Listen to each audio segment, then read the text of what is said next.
One thing that many people think about when they think of a school district is they think of academia. But one thing that Humble ISD does exceptionally well is that we promote service learning in our classrooms.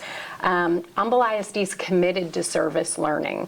It's bringing community service into the classroom and really teaching our students to be responsible global citizens. And we have a group with us here today that went on a pretty amazing trip that we're anxious to hear about. They went to the Dominican Republic and they served people who actually desperately needed some help. So with us today we have Cap McWhorter, and Cap is our Humble ISD Service Learning Coordinator. Welcome. Thanks for having me. And we have Sara Johnson, and Sara's a recent graduate of Atascocita High School. Welcome. And we've got Tory Carr, and Tory is a senior this year at Summer Creek. Thank you. Thank you. Welcome to all of you. So Cap, let's talk about service learning. Okay. What is it, and why does it matter? That's a big question. The short answer would be that if we are going to kind of train up students to become more than just learners, but change agents, like if they are going to be the leaders that will affect the change we want to see in our community, then we've got to connect them to the stories that most need changing in our local and global community.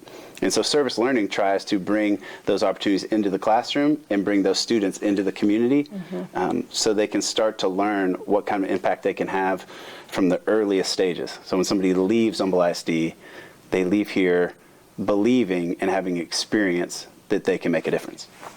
Love it. Cap, if I may, specific to the Dominican Republic trip, and from my perspective, for whatever that's worth, I mean, our students over the years have really made a difference with so many different stories, different important organizations. But most recently, seems like we've really developed a kind of a highlighted relationship with LIMS International. So, and that's what the Dominican Republic trip was about. Share with everyone, what is LIMS International, and how is that just spread throughout our whole district? Yeah, we developed a partnership with LIMS probably a little over 2 years ago, about 2.5 years ago. I started looking for an organization that had a real global emphasis, but was really tied to education, that I thought was meeting a real need. LIMS International is bridging the gap between the need of amputees, people who've lost a limb in the developing world, and the lack of resources. You know, we've got all kinds of resources for amputees here, but the need is pretty low. In the developing world, the need is incredible, but the resources are scant. So LIMS International is providing low-cost prosthetics for amputees all over the world, and not only that, but they are empowering local people in that community to be the ones who are building, fitting, and getting the prosthetics to those amputees. So it's not making them dependent on our technology, but it is empowering local people to change the lives of their own community members who are amputees. It's really, really beautiful, and it has taken off to a level that I could not even have dreamt about. When we started dreaming about this partnership, I mean, we had some pretty ambitious ideas, but it has blown all of our expectations, both LIMS and our districts, just out of the water. It's been incredible. It's been really great. That's great. So Sara, tell me, why did you choose to participate in service learning and the trip to the Dominican Republic? With LIMS International, not many people, I'm very passionate about things that go on around our community and the society that not many people know about, you know, like, or may not think it's a big deal. You know, you don't see like a bunch of people around with prosthetic legs. It's not a huge thing. And we're in such a gated community in America that we don't really see what goes on around the countries around us, you know, and it's such a need. And so when I found that out, like, it just hit me and I was like, oh my gosh, I have to be a part of this. So I learned more about it through the social action and service learning, and I knew that I had to be a part of this. So it was very exciting and scary at the same time. I can imagine. That is so awesome. So Tory, how about you? And tell us a little bit about the experience. What did you do in the Dominican Republic?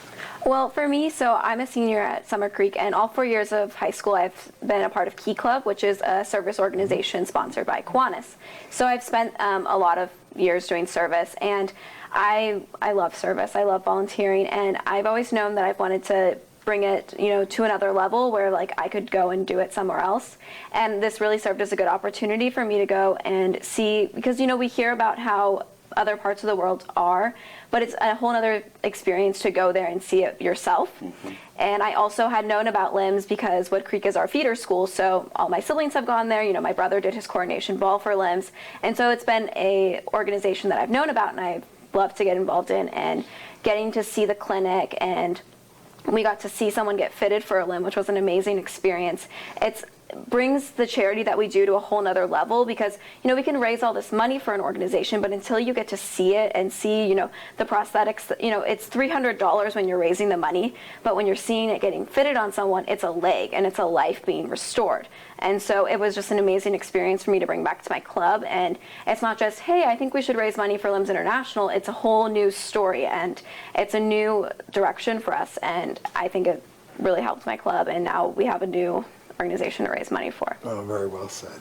Cool. It's just amazing to think about, what an awesome experience of traveling, one, outside of the country, but two, to actually be boots on the ground. You hit the nail on the head. You're not just throwing money at it. You were actually there physically working, helping, seeing hands-on the work that's being done by LIMS. And kudos to you, Cap, for developing the service learning throughout Humble ISD. I hear about the social action classes.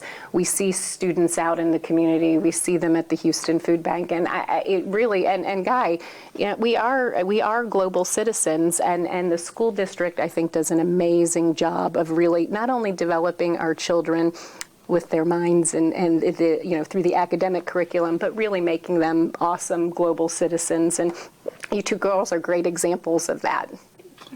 You both have beautiful hearts. And thank you very, very much for that. But honestly, this segment deserves a whole show. It really does. Well, and you know what? It truly does, because I know that there's other organizations out there besides LIMS and things that happen in our school district that would blow our viewers' minds to know what good work our kids are doing out in the community. So, but thank you guys for being with us. We'll look forward to hearing hopefully about more service learning projects in the future. And for our viewers, please stay with us. Guy and I will be right back.